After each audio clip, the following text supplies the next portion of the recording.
Imagine saving for 6 long years, cutting corners, skipping vacations, packing every lunch only to have your own family secretly plan to move into your new home rent-free. Shocking, isn't it? If you've ever faced a moment when family took your sacrifice for granted, share your story below. I'd love to hear it. And since you're already here watching from the very beginning, drop a quick comment to let me know where you're tuning in from. I never thought I would get here. For 6 years, I lived in a cramped one-bedroom apartment in Cambridge, Massachusetts, clipping coupons, packing every single lunch, saying no to nights out with friends, and watching every penny like it was a rare jewel. While others in their 30s seemed to fly off on vacations to Florida or Europe, I was quietly and stubbornly saving for something most people only dream of: a home of my own. Not just any home, but an investment.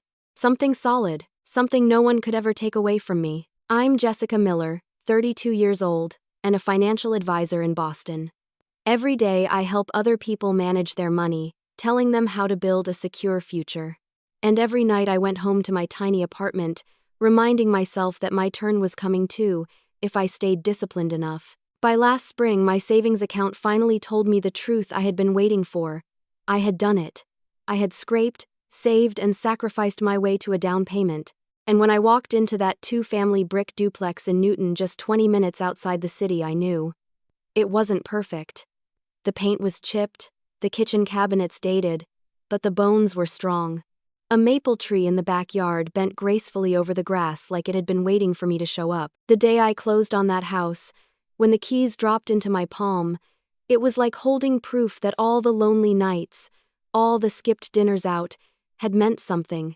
My own front door, my own space, my American dream, and yet, I told no one.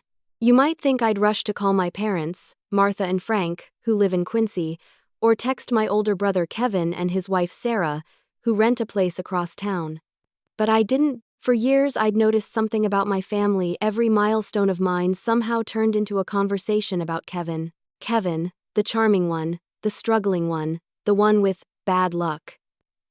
When he lost his marketing job 8 months ago, the whole family turned upside down to support him. His wife Sarah teaches part-time, but it's not enough to cover the rent for 3 kids: Liam, 10, Sophie, 8, and little Ethan, only 5. They're sweet children, and I adore them. But the truth is, every time Kevin stumbled, it was expected that I would catch him. I had already sacrificed vacations to loan him money, babysat on weekends while he and Sarah went out. I was the responsible one. The daughter with no kids, no husband, no excuses. And I had begun to realize, in my family's eyes, my life was less my own, and more an emergency fund for everyone else. So I kept the duplex quiet. I spent weekends with a paint roller in my hands, my best friend Taylor helping me splash neutral tones on the walls while we laughed over pizza boxes. I set up utilities, researched local rents, and listed one unit for lease, planning to live in the other. It felt like the smartest move of my life. Half of my mortgage would be covered by rent, and I'd finally have a place to call mine. But there was another reason I stayed silent. I was afraid. Afraid that if I told my family, they'd twist this milestone into another sacrifice for Kevin, that somehow my achievement would become his safety net. Then came Sunday dinner. At my parents' house, Sunday dinners were sacred. A roast in the oven, baseball on television in the living room, and the same chairs we'd sat in since childhood. I arrived early, as always, helping my mom chop vegetables in the kitchen while Dad watched the Red Sox. The smell of pot roast hung heavy in the air, warm and familiar. I was dicing cucumbers when the front door opened. Kevin's voice, Sarah's laugh, the shuffle of kids' sneakers. My mom wiped her hands on her apron and went to greet them, leaving me alone with my thoughts. That night, I planned to share the news. I had even bought a bottle of champagne, picturing the proud smiles on my parents' faces. But before I could, something froze me in place. Through the thin wall of the kitchen, I heard voices drift from my father's study. At first, I didn't pay attention. But then I caught my father's words. "It's the perfect solution. Jessica has all this extra space now." The knife hovered above the cutting board. Extra space? My heart pounded. My mother's voice. "She always helps family. That's how we raised her." Kevin, it would be such a relief. The kids need stability. We could move in right away, Sarah added, almost cheerfully. The boys can share a bedroom, and Sophie can have her own. Their side is bigger than ours now. I felt my face burn hot. Their side? My hands shook. They were talking about my duplex, the one I hadn't even told them about yet. Somehow they already knew. And worse, they weren't asking me. They were planning. My mom, Frank, do you think she'll need help moving her furniture out to make room? Kevin's chuckle. She hardly has any. She's always saving instead of living a little. Sarah's laugh followed. Don't worry, I'll help her decorate. I've got so many ideas to make that place feel like a real home. My ears rang. My throat went dry. In that moment, it hit me. Expected me to hand over my hard-won duplex to Kevin's family. Not rent. Not a temporary favor. They were planning to live there rent-free. I wanted to storm into the room, to shout that it was my house, my mortgage, my years of sacrifice, but I stayed frozen, knife still in my hand, cucumber half sliced. At dinner, I waited for them to bring it up. I didn't have to wait long. My dad cleared his throat, smiling. Jessica, we have wonderful news. We've found the perfect solution to Kevin's housing problem. My mother beamed. We know about your duplex, sweetheart. Mrs. Johnson from church saw you there. We're so proud of you. Before I could open my mouth, Kevin jumped in. And it's perfect timing, sis. With our lease ending and the kids' school nearby, it makes total sense for us to take the other unit. Sarah nodded eagerly. We'll be the perfect neighbors. The kids are so excited. Liam, bright-eyed, said, Mom says you can help me with math homework, Aunt Jess. The table looked at me, expectant. I forced a smile. The children's hopeful faces twisted the knife deeper. My silence was taken as agreement. Suddenly, the conversation turned to moving logistics. My mother planning curtains, Kevin joking about free babysitting, my father nodding, satisfied. And I sat there, pushing food around my plate, the taste of roast turning to ash in my mouth. By the end of the meal, Kevin was already talking about dropping boxes off next weekend. My father said firmly, This is family. Family helps family. On the drive home, the headlights blurred through my tears. For years, I had been the peacekeeper, the reliable one, the fallback. But now they had crossed a line I couldn't ignore. I pulled into my tiny parking space, shut off the engine, and sat in the dark. My hands still trembled on the steering wheel. For the first time, I asked myself, what if I said no? Resolution, end of chapter 1. That night, sitting at my small kitchen table with a cooling cup of coffee, I opened a blank notebook. One by one, I began writing down every moment my family had taken my sacrifice for granted, every loan never repaid, every vacation canceled, every babysitting weekend. The list grew long and bitter. By the time I set my pen down, I knew one thing. This time would be different. But as I closed the notebook, a question gnawed at me, a question that refused to let me sleep. When family believes your success belongs to them, how far will they go to claim it? The following Sunday, I drove to Quincy with a knot in my stomach. The bottle of champagne I had bought the week before still sat unopened in my refrigerator. I had imagined bringing it out at dinner, making a toast to a new beginning. Now, it felt like a cruel joke. I parked in front of my parents' split-level house, the same one Kevin and I had grown up in. The maple tree out front had turned shades of orange and gold. It was late October, and the air smelled faintly of burning leaves from a neighbor's fire pit. Normally, that smell comforted me, pulling me back to childhood nights with hot cocoa and family movie marathons. But that night, it only twisted in my chest like a reminder of a past that no longer fit. Inside, everything looked the same. My mother was at the stove, humming softly, wearing the same faded apron she'd had since I was a teenager. My father sat in his recliner, the Patriots game on low volume, nodding hello as I walked in. Kevin's kids were sprawled on the living room floor, crayons and coloring books scattered everywhere. Sarah sat nearby, scrolling through her phone but chiming in occasionally with the kids. For a moment, I almost let myself believe nothing had changed. But then my mom called out, Jess, can you set an extra plate tonight? Kevin and Sarah want to talk through a few details. Details. My stomach tightened. I carried plates to the dining room, lining them up on the old oak table. The table had scratches from years of homework, spilled juice, and heated conversations. Tonight, I suspected, another scar would be added. When dinner began, the chatter was ordinary at first. Kevin told a funny story about Ethan drawing on the wall with permanent marker. My dad laughed. Sarah rolled her eyes but smiled. I forced myself to eat, nodding in the right places. But I could feel it coming, like a storm rolling in off the coast. And sure enough, halfway through dinner, my father cleared his throat. "So, Jess, about the duplex." Every eye turned to me. I set my fork down slowly. "We've been thinking," my mother jumped in brightly. "It'll make so much sense for Kevin's family to move into the other unit right away. You won't be alone, and they'll have the stability they need." "Isn't that wonderful?" Kevin leaned forward, grinning. "It really is perfect timing. Our lease is up at the end of the month, and the kids are already excited about walking to school from Aunt Jess's house. It's like it was meant to be." Sarah nodded eagerly. "And I have some great ideas for decorating. Maybe lighter curtains, fresh paint for the kids' rooms, and we could even update the kitchen a bit. It'll feel like home in no time." Her words stung like salt in an open wound. Her ideas, her vision, my home, turned into their canvas. I took a sip of water, trying to steady myself, but my silence only seemed to encourage them. "We can help you move your things, sweetheart," my mom said kindly, as though she were doing me a favor. "You don't have much furniture, so it shouldn't take long. We'll get Kevin's stuff in right after." I looked at her in disbelief. My own mother was planning my move out before I had even moved in. Kevin clapped his hands together, energized. "We'll chip in for utilities, of course, and once I land a job, we can talk about rent. But for now, just having a roof over our heads will be a lifesaver." The entitlement was staggering, the assumption so absolute it left no room for me. I glanced at the children, their innocent faces watching me expectantly.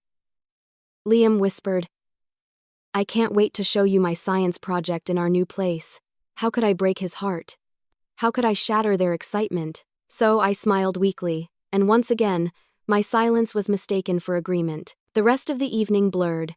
My mom pulled out measuring tape to get an idea of window sizes.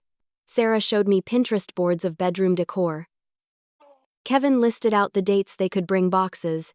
My father, satisfied, leaned back in his chair as though the matter had already been settled. I nodded at the right times, but inside, something hardened. A steel thread of resolve wove itself through the guilt and fear. On the drive home, the city lights blurred against the windshield. I replayed every word, every assumption, every casual dismissal of my own plans. They hadn't asked, they hadn't even considered. To them, my 6 years of sacrifice were simply another chapter in Kevin's story. But this time, I whispered to myself, gripping the steering wheel, this time will be different. The next morning, sitting at my kitchen table with a mug of coffee, I opened a fresh notebook. On the first page, I wrote, "Every time they've taken me for granted." The list poured out faster than I could keep up. Paying my own college tuition while my parents covered Kevin's panas. Babysitting every weekend. Loaning money for his car repairs, his failed business, his endless emergencies. Buying Christmas presents for the kids when money was tight. By the time I finished, the page was full. I stared at it, my pen tapping against the paper. The pattern was undeniable, and the conclusion clear. Family might come first, but somewhere along the way, I had been erased from the equation. That night, Taylor came over with takeout. She listened as I spilled everything. "Jess, this is insane," she said, shaking her head. "You worked for years for that house. It's yours, not theirs." "But they're family," I argued weakly. "Kevin has the kids. And you don't?" she shot back. "So that means you're just supposed to bankroll everyone else's life forever?"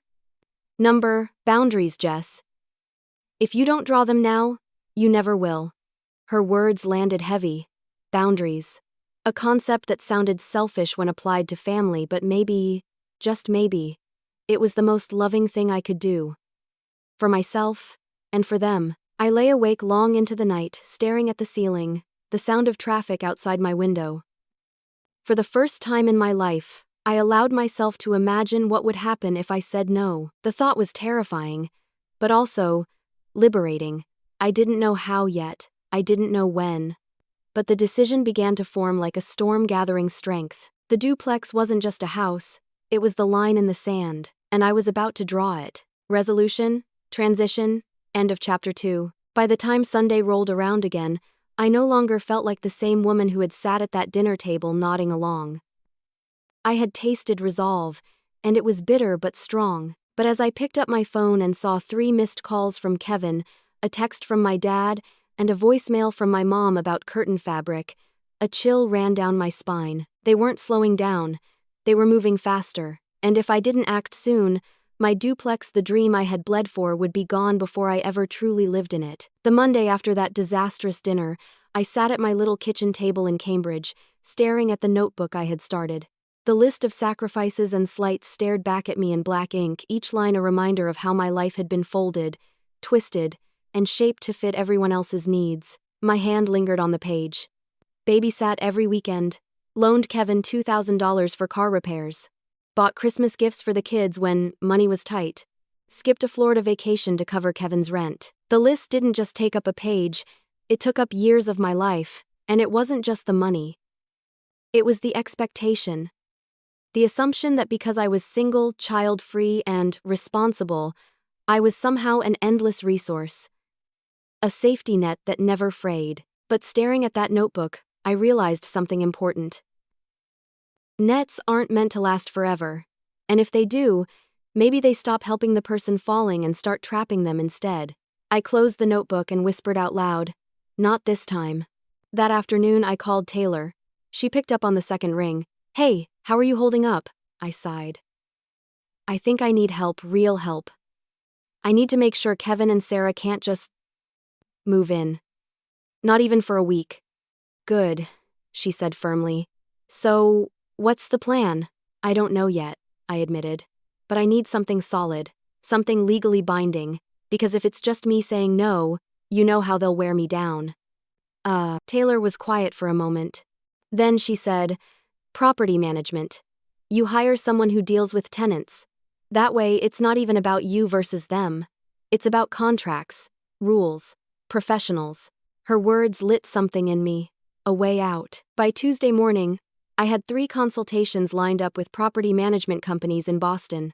I took the afternoon off work, walked into sleek offices with binders of contracts, and explained my situation as calmly as I could. To my surprise, no one blinked. To them, it was simple. You own the property. You set the terms. We screen tenants. We enforce leases. When I sat across from David Clark of Cornerstone Property Management, I felt something I hadn't in weeks. Relief. David was in his mid-40s, professional, direct, and steady in a way that made me trust him immediately. "We can find qualified tenants quickly, Miss Miller," he assured me. "Newton is a desirable area. You won't have trouble filling both units, and if you prefer, you don't even have to live there yourself. We'll handle everything: rent collection, inspections, maintenance requests." I hesitated. I had always planned to live in one unit and rent the other. But the thought of sharing a duplex with Kevin and Sarah, even if they weren't tenants, made my stomach twist. "What if I rented out both units?" I asked slowly. David didn't even flinch. "That's an excellent investment strategy. Given current market rates, you could cover nearly 75% of your mortgage with the rent. It would free you up to live closer to your office, too." The idea clicked into place like a puzzle piece. A clean break.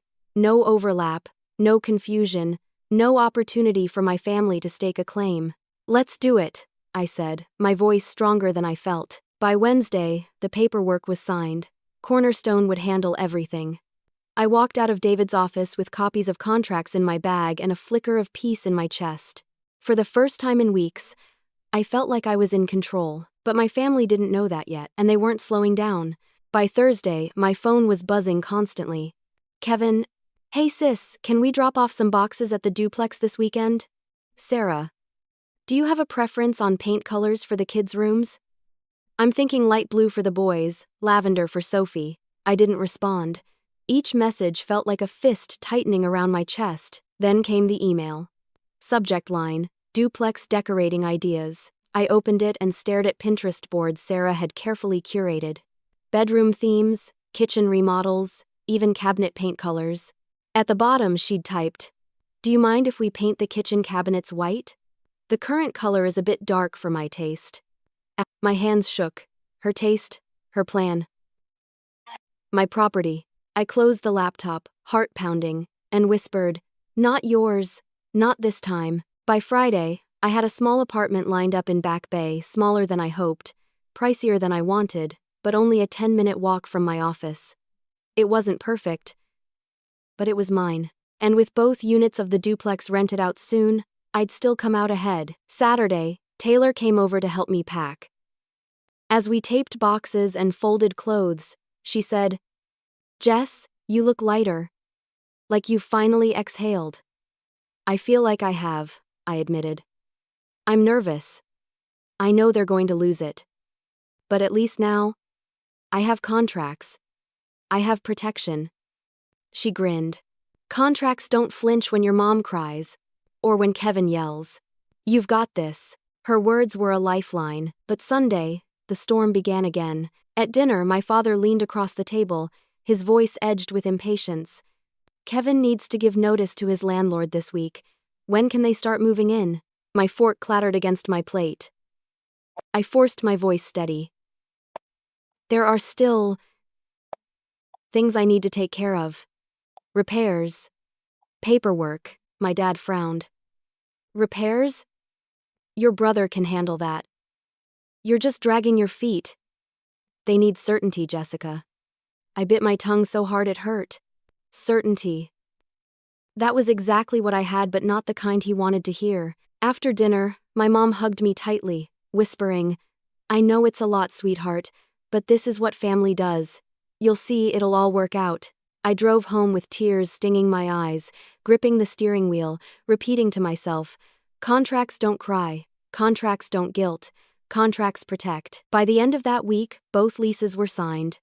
Unit A, Dr. Eleanor Wilson, a retired professor with steady retirement income, polite and gracious.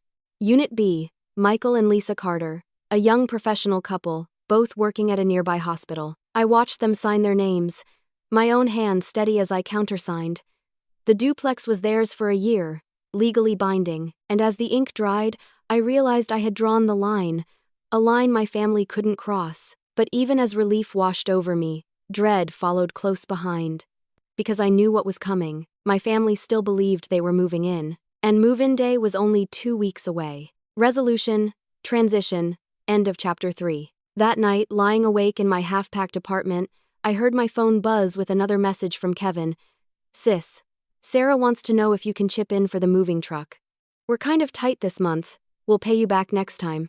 I stared at the glowing screen in the dark, my chest heavy. They weren't slowing down. They weren't doubting for a second, and soon, their moving truck would pull up to a house already filled with tenants. What happens when family entitlement collides with legal reality? The morning of move-in day, I woke up before dawn, heart pounding like I'd been running a race in my sleep. I sat on the edge of my bed, staring at the half-packed boxes still scattered around my little Cambridge apartment.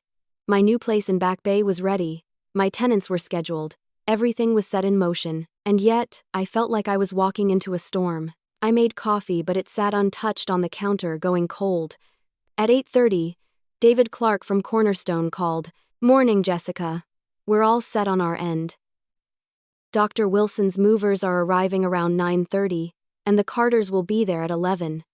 I forced a steady voice. "I'll be there at 9. Thanks, David." As I hung up, my phone buzzed again, this time my father's number flashing across the screen. My stomach dropped. I answered, trying to sound casual. "Hi, Dad. Morning, Jess. Your mother and I are already on the road. Thought we'd surprise you and bring breakfast. Kevin and Sarah are right behind us with some boxes. Isn't this exciting?" The words landed like a punch. They were already on their way. "Actually, Dad."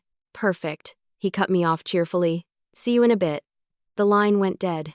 My pulse roared in my ears. I grabbed my bag, locked the door behind me, and raced to my car. The 20-minute drive to Newton felt like forever. Every stoplight another twist of anxiety in my gut. As I turned onto the quiet street, the sight ahead made my heart slam. My parents' sedan was already parked in front of the duplex.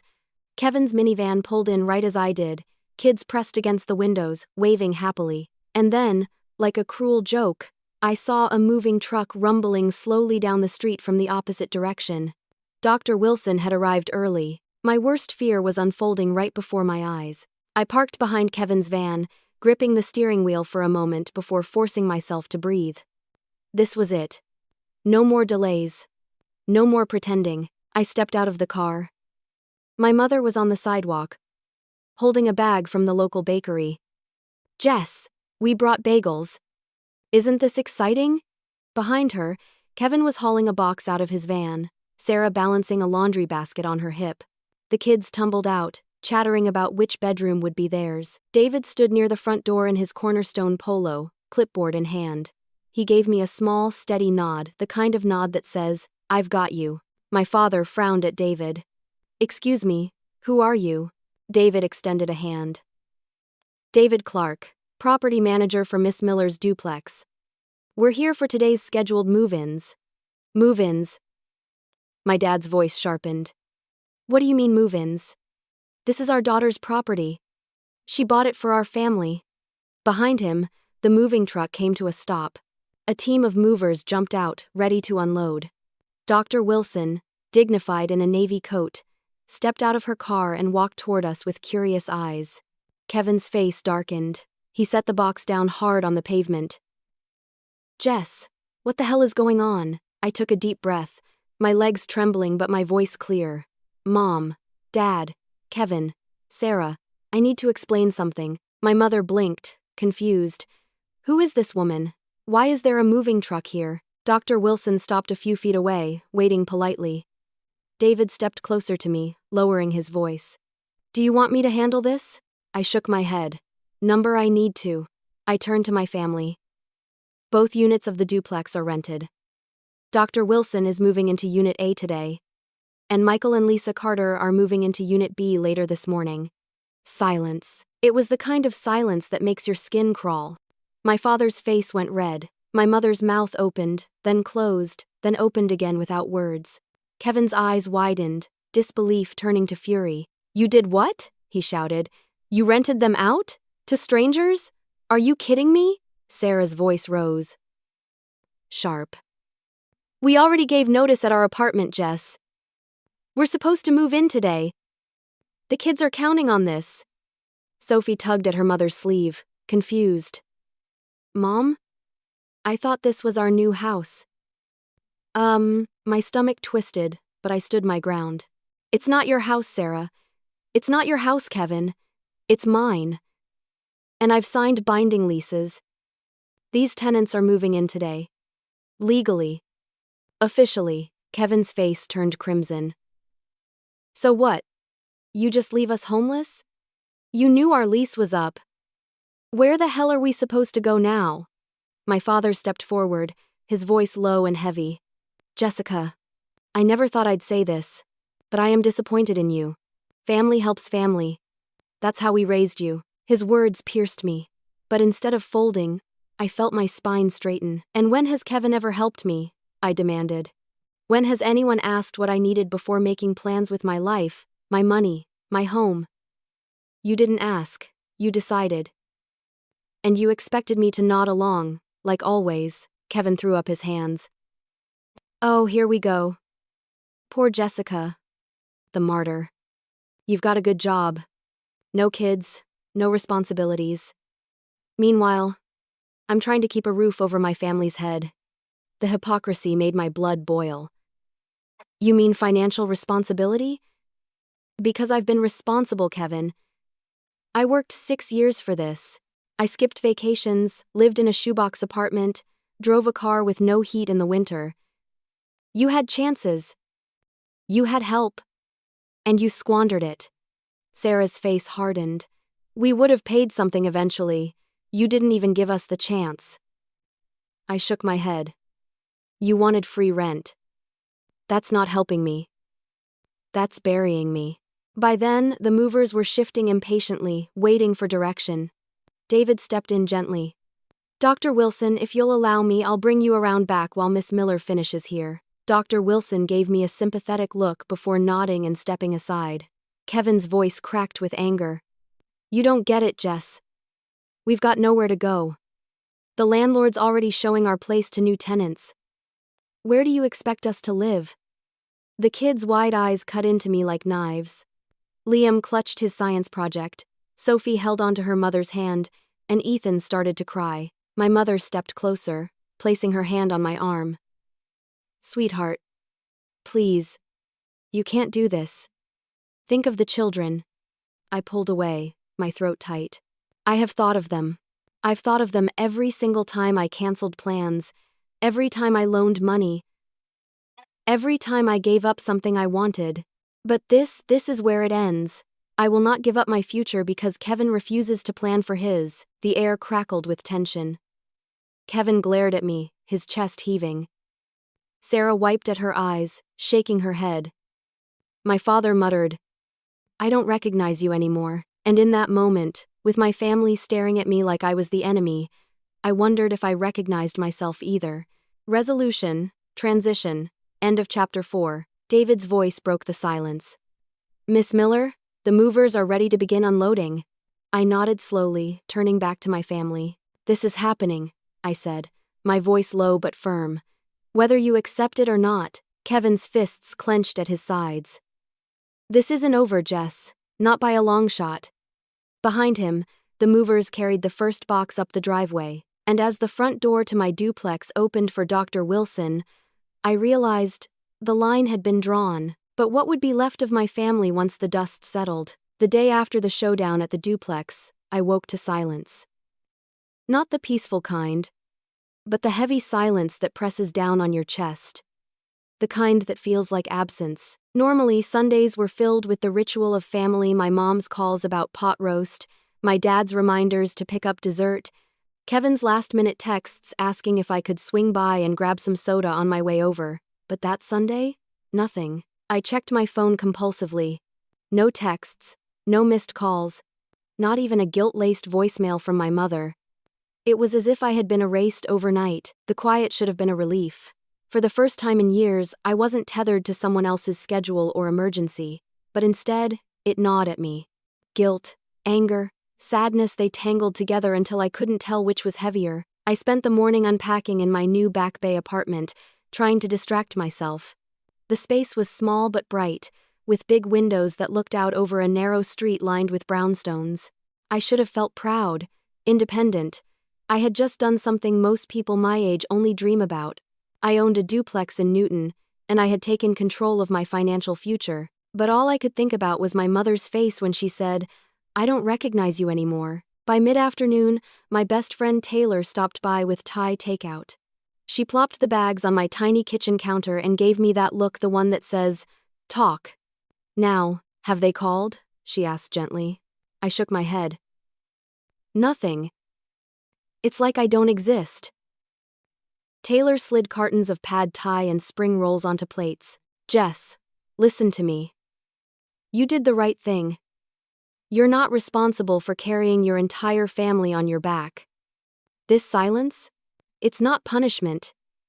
It's detox. Detox, I repeated, a humorless laugh escaping me. Feels more like exile. She pushed a plate toward me. Sometimes exile is exactly what you need to breathe. We ate in silence for a while, the clatter of forks filling the space where words couldn't reach. Finally, I admitted, part of me keeps wondering if I went too far, if I should have just let them move in, at least for a while. Maybe I'm selfish. Taylor dropped her fork. Selfish? Jess, you saved for 6 years. You drove a car without heat. You skipped vacations. And they expected to just take the reward of all that? Without paying a cent? That's not selfish. That's theft. Her words hit me like a splash of cold water. Theft. I had never allowed myself to think of it that way. But wasn't that what it was? Still, the guilt lingered. The week crawled by. My tenants moved in without a hitch, Dr. Wilson, with her boxes of books and photographs. The Carters with their sleek furniture and cheerful energy. David from Cornerstone sent me inspection reports, photos, and confirmation of the first rent deposits. The numbers in my account should have made me ecstatic. For the first time, the mortgage wasn't mine alone to carry. But when my phone buzzed late Wednesday night, my heart leapt. Mom, I thought, scrambling to unlock it. It wasn't my mom. It was Kevin. Kevin. You've made things really hard for us. We don't have a place yet. The kids don't understand. Sarah's crying every night. I hope you're happy. The message sat on the screen like a bruise. I stared at it, my thumbs hovering over the keyboard, a dozen responses forming and dissolving in my mind. Finally, I set the phone down without replying. If I answered, I knew what would happen. The guilt would take root again. The cycle would restart. But ignoring it left me feeling hollow. By Friday, the silence from my parents was louder than ever. No check-in calls, no invitations, no reminders. It was as though the line had been cut clean. That evening, I sat on my balcony with a glass of wine, the city humming below me. The lights of Boston sparkled, and somewhere in the distance a siren wailed. I thought about all the Sundays, all the years of putting myself last, of bending until I was ready to break. And for the first time, I asked myself a dangerous question. If family only shows up when they need something from you, is it still family? The thought scared me, but it also set something free. Saturday morning, I woke with a rare sense of calm. I made pancakes for myself, pancakes I didn't have to share with hungry nieces and nephews. I brewed coffee and drank it slowly, watching steam curl into the air. It felt good, strange, but good. But peace never lasts. That afternoon, my phone buzzed again. This time, it was a voicemail from my dad. My heart raced as I pressed play. Jessica. His voice was clipped, stern. I don't know what's gotten into you, but Kevin and his family are in a bind. And you've made it worse. You've always been the reliable one. And now you're acting like a stranger. Call your mother. The message ended, leaving me trembling. Acting like a stranger. Was that worse than not being recognized? I didn't call back. Sunday came again, and with it, the ache of absence. I sat alone in my apartment while the clock ticked past 6 o'clock, the time dinner usually began in Quincy. I imagined the table without me, the kids asking where I was, my mother brushing it off, my father frowning in silence. For the first time in my life, I was not there. I told myself it was strength, but it felt like loss. Later that night, Taylor texted, "Proud of you. Silence isn't punishment. It's proof you've taken your power back." I tried to believe her, but as I crawled into bed, my phone lit up one last time. This time, it wasn't Kevin, not Sarah, not my dad. It was my mom. A text. Just 4 words. We need to talk. Resolution. Transition. End of chapter 5. I stared at the screen until the letters blurred. My heart pounded with equal parts fear and hope. After weeks of silence, my mother was reaching out. But what did talk mean? A truce? A trap? An apology? Another plea? I didn't know. All I knew was that the next conversation could change everything. When my mom's text came through, "We need to talk," I barely slept that night. I tossed and turned, wondering what those 4 words meant. By morning, I had convinced myself it would be another guilt trip. Maybe she'd call and tell me I had broken the family. Maybe she'd plead on Kevin's behalf again, tears in her voice, reminding me that family comes first. But the call never came. Instead, 3 days later, when I checked the small brass mailbox in the lobby of my Back Bay apartment building, I found an envelope addressed in her familiar handwriting. My breath caught.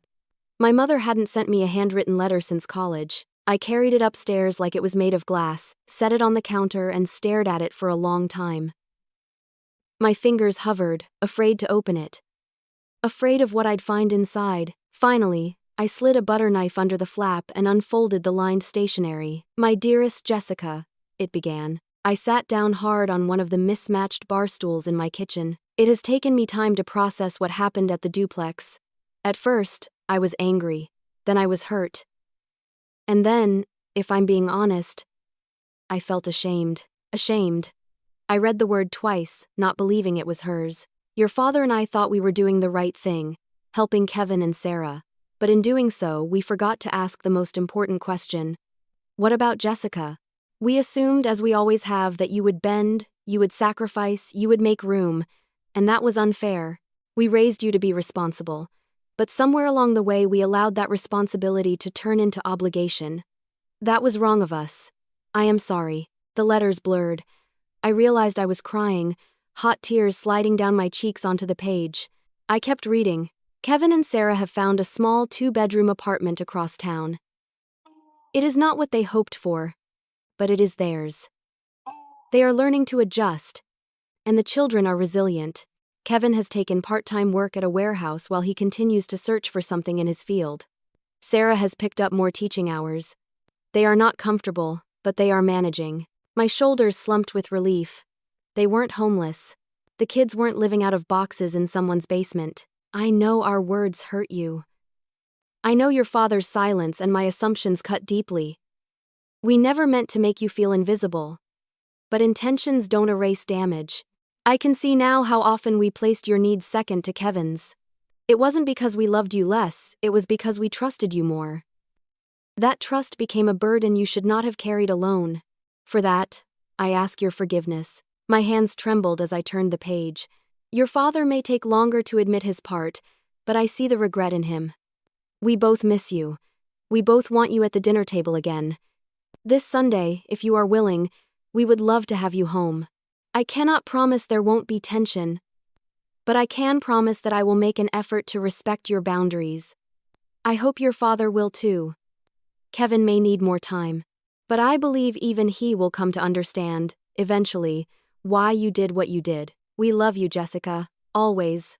Love, Mom. By the time I finished, I was openly sobbing.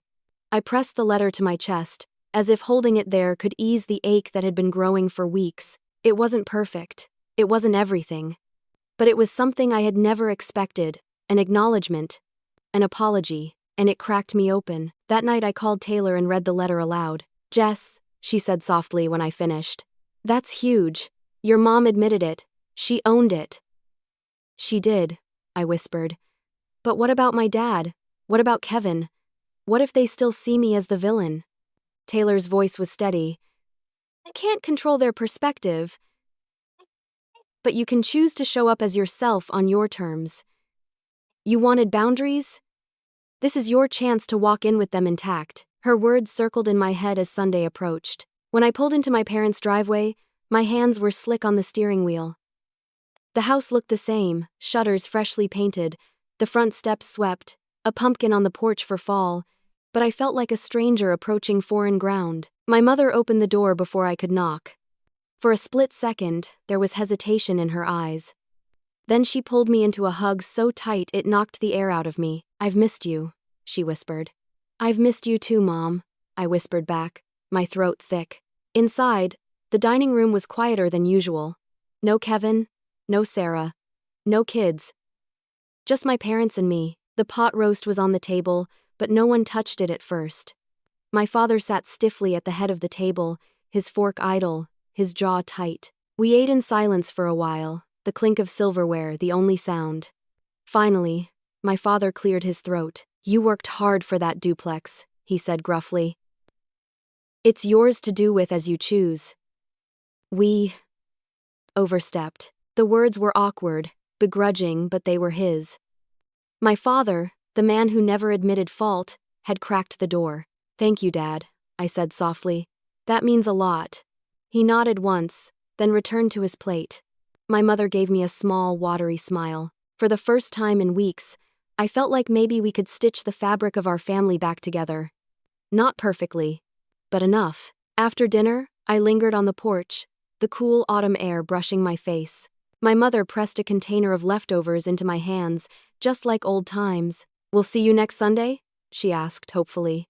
I hesitated, then nodded. Yes, I'll come. Driving home, I felt lighter. The letter had opened a door, but even as relief settled in, another thought crept in. Kevin and Sarah weren't there tonight.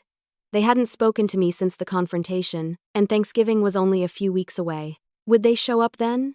And if they did, what would happen when we were all in the same room again? Resolution, transition, end of chapter 6. I folded my mom's letter carefully and tucked it into my nightstand like a fragile treasure. It felt like a truce. Maybe even the start of something new. But a truce is not the same as peace. And with Thanksgiving around the corner, I knew the real reckoning was still to come. Thanksgiving has always been my favorite holiday. No gifts to buy, no pressure of wrapping paper or shopping lists, just food, family, and gratitude. At least, that's what it used to be. But that year, as the last Thursday in November crept closer, the thought of Thanksgiving filled me with more dread than joy. It would be the first time I'd see Kevin and Sarah since the explosion at the duplex. I had been back to Sunday dinners twice now. My parents and I were slowly finding our way back to each other, learning to talk without assumption, learning to listen. But Kevin and Sarah hadn't come.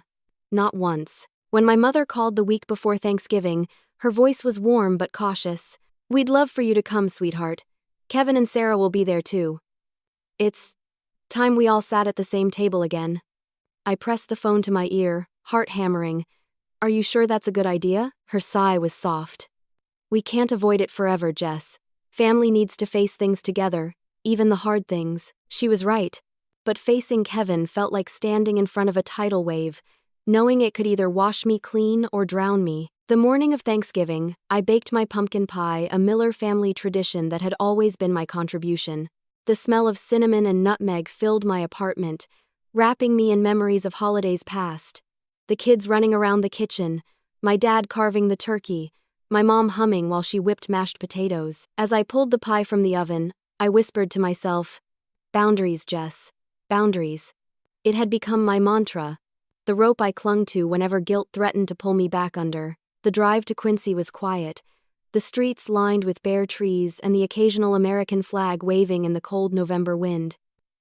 When I pulled into my parents' driveway, Kevin's minivan was already there. My chest tightened. I carried the pie to the front door, forcing a smile as my mom opened it. "Jess, it smells amazing," she said, pulling me into a hug. She held on a little longer than usual, like she knew I needed it. Inside, the house was alive with noise.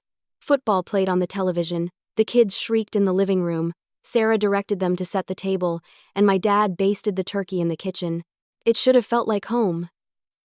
Instead, it felt like a stage, and I was stepping onto it for the first act of a play I hadn't agreed to perform in. "Hi, Aunt Jess." Sophie barreled into me, wrapping her arms around my waist. Liam followed, holding up a cardboard model of the solar system. "Look what I made for school. I wanted to show you." My heart softened instantly. Whatever tension existed with their parents, the kids were untouched. They still saw me as the aunt who helped with homework, the aunt who listened. I hugged them tightly. "That's amazing, Liam. You'll have to tell me all about it later." When I finally looked up, Kevin was standing in the doorway to the dining room. His arms were crossed, his expression guarded. "Jess." "Kevin." I nodded. My voice was steady, but inside, nerves rattled like loose change in a jar. Sarah gave me a polite smile, too polite. It was the kind of smile that said, "I'll tolerate you for now, but I haven't forgotten." Dinner was awkward from the start. We sat around the long oak table, plates piled high with turkey, stuffing, mashed potatoes, cranberry sauce. Normally, conversation flowed easily, jokes, football commentary, stories from the week. But this time, every word was measured. My father tried to break the ice. "So, Jessica, how's work these days?" I told him about a new client portfolio I was managing. He nodded approvingly, but I could feel Kevin's eyes on me, skeptical, maybe resentful. Finally, in the middle of the meal, Kevin spoke. His voice was low, almost hesitant. "I owe you an apology." The table went still. Even the kids quieted, sensing the shift. Kevin cleared his throat. "What we tried to do moving into your duplex like it was ours, it wasn't right. We shouldn't have expected that from you." My fork froze halfway to my mouth. I stared at him, hardly believing what I was hearing. Sarah glanced at him sharply, but Kevin pressed on. "We gave notice on our place without even asking you first. That was wrong. We put you in an impossible position, and I'm sorry." For a moment, I couldn't speak. I had waited so long to hear those words, but I hadn't expected them to come at all. Finally, I managed. "Thank you, Kevin. That means more than you know." He nodded, then reached into his pocket. He pulled out an envelope and slid it across the table. "It's not everything, but it's a start." I opened it with trembling hands. Inside was a check for $1,000. It was money he owed me, part of years of loans that had always been someday promises. Now, here it was, tangible proof that maybe, just maybe, something had changed. My throat tightened. "Kevin," he shrugged, looking uncomfortable. "Don't make a big deal out of it. I just wanted to show you I mean it." Tears pricked my eyes, but I blinked them back. It is a big deal, in the best way. The rest of dinner passed more easily. The kids laughed, my father carved the turkey, my mother refilled glasses of wine. There were still unspoken tensions. Sarah remained distant. My dad kept glancing at Kevin like he wasn't sure what had gotten into him, but the air felt lighter. After dessert, as we cleared the table, Kevin joined me in the kitchen. He leaned against the counter, watching me wrap leftover stuffing. You know, he said slowly, when you told us about the leases that day, I thought you were cruel. I thought you'd turned into someone cold. But looking back, he sighed, shaking his head. Maybe it was the wake-up call I needed. Sarah and we've been living beyond our means for years, always assuming someone would bail us out. Usually you or mom and dad. You forced us to figure it out ourselves. I swallowed hard, my hands stilling on the foil. That couldn't have been easy. It wasn't, he admitted. But it's better. We're budgeting. We're living smaller, but we're making it work. The kids are fine. And I'm starting to feel like maybe I can stand on my own 2 feet for once. Something cracked open in me. For the first time, I saw my brother not as the boy who always needed rescuing, but as a man trying to take responsibility. I placed a hand on his arm. I'm proud of you, Kevin. He looked away, embarrassed, but I saw the flicker of relief in his eyes. That night, as I drove home with the leftover pumpkin pie on the seat beside me, I felt something I hadn't felt in months. Hope. But hope is fragile. And families, I was learning, don't change overnight. The truce at Thanksgiving was real. The apology was real. The check was real. Yet, deep down, I knew one holiday dinner wasn't enough to undo decades of patterns. One apology wasn't enough to erase years of imbalance. The reckoning had begun, but the real test, the test of whether these changes would last, was still ahead. And as I pulled into my apartment's garage, I wondered, could this fragile new foundation hold? Or would it crack under the weight of old habits waiting to return? Resolution, transition, end of chapter 7. I carried the pie dish upstairs, set it on the counter, and leaned against the sink, replaying Kevin's apology in my mind. It was real, it was honest. But it was also just the first step. As I folded my mom's leftover container into the fridge, my phone buzzed with a new message from Kevin. Jess, thanks for today. I meant what I said. But there's something else I need to tell you. I stared at the screen, my breath catching. Something else? What could it be? Kevin's text haunted me all night. There's something else I need to tell you. I lay awake staring at the ceiling, replaying his words. Was it another request? Another plea for help? Or something darker, resentment boiling under the surface? For years, something else from Kevin had always meant another mess to clean up. But this time, I felt a different undercurrent in his words. The next morning, he called. Hey, he said, his voice quieter than I expected. I didn't want to say it in front of everyone last night, but thank you. Not just for Thanksgiving, for not letting us move into your duplex. The words stunned me. He chuckled nervously. I know. It sounds crazy. But Jess, if you'd let us do that, we'd still be stuck. We'd still be waiting for someone else to save us. You saying no, it forced us to grow up. I think Sarah's still mad, but even she sees it now. We needed it. I needed it. For the first time, I heard my brother sound like an adult, not a boy trapped in endless excuses. That means a lot, Kevin, I said softly. We spoke for nearly an hour about his new job, about the kids adjusting to sharing bedrooms, about how Sarah had finally made a family budget. When we hung up, I felt a cautious but genuine warmth spreading in my chest. Maybe this was what change looked like. The months that followed were surprisingly quiet. No frantic calls, no sudden requests for money. My parents still hosted Sunday dinners, but they no longer assumed I'd bring dessert or babysit afterward. My father, who once dismissed my financial career as numbers and charts, even asked me to look at his retirement portfolio. The respect was new, strange, but good. Meanwhile, the duplex in Newton thrived. Dr. Wilson planted flowers in the backyard, sending me handwritten thank you notes for providing such a peaceful new chapter in my life. The Carters repainted their living room and invited me over for coffee, eager to show me their updates. Every month, rent checks appeared in my account like clockwork, covering most of the mortgage and proving I had made the right choice. For the first time in years, I wasn't just surviving, I was building. My Back Bay apartment, though small, became a sanctuary. I decorated intentionally, no more hand-me-down furniture or temporary fixes. Every item, every photo, every book was chosen by me, for me. In the mornings, I practiced yoga by the window, the city waking up around me. In the evenings, I cooked meals that weren't rushed or shared out of obligation. For the first time, my life felt like mine. By the time summer rolled around, the biggest surprise wasn't the duplex's success or my parents' gradual shift, it was Kevin. He kept his job.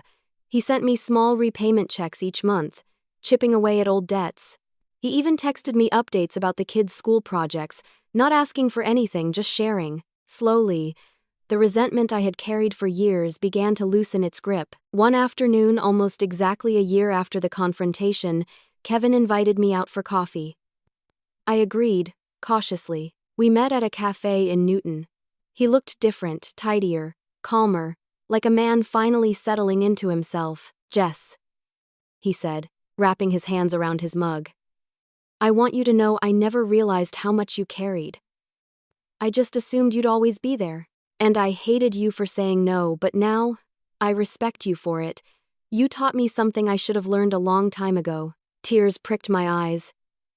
"I didn't want to hurt you, Kevin. I just couldn't do it anymore." "I know," he said, "and you shouldn't have. I'm grateful you didn't." We sat in that cafe for hours, talking not as responsible sister and reckless brother, but as two adults finally on even ground. That Thanksgiving, a year later, I hosted dinner at my apartment. It was cramped, my table barely big enough for everyone, but it was perfect. My mom brought stuffing, my dad carved the turkey. Kevin made jokes while Sarah actually relaxed for once. The kids squeezed around the table, passing rolls and spilling cranberry sauce, laughing the way kids do. At one point, Kevin stood and raised his glass. "To Jessica," he said, looking right at me. "For teaching us that real family support doesn't mean bailing each other out, it means helping each other grow." Everyone clinked glasses. My mom squeezed my hand. My dad nodded, pride softening his eyes. In that moment, I realized something. The duplex wasn't just a property, it was the turning point, the line in the sand that forced all of us to change. By saying no, I had said yes to my own future, to healthier relationships, to growth. And somehow, against all odds, my family had grown too. Resolution ending. As the night wound down and I washed dishes in my tiny sink, I thought back to that first night. I sat in my duplex, keys in hand, terrified of what my family might do. I had been right to worry, but I had also been right to fight. Because boundaries aren't walls, they're doors. And sometimes, the only way to open a healthier future for yourself and for the people you love is to finally close the door on old patterns. And that, I realized with a full heart, was the real inheritance I was giving to my family. Not money, not property, but the courage to grow,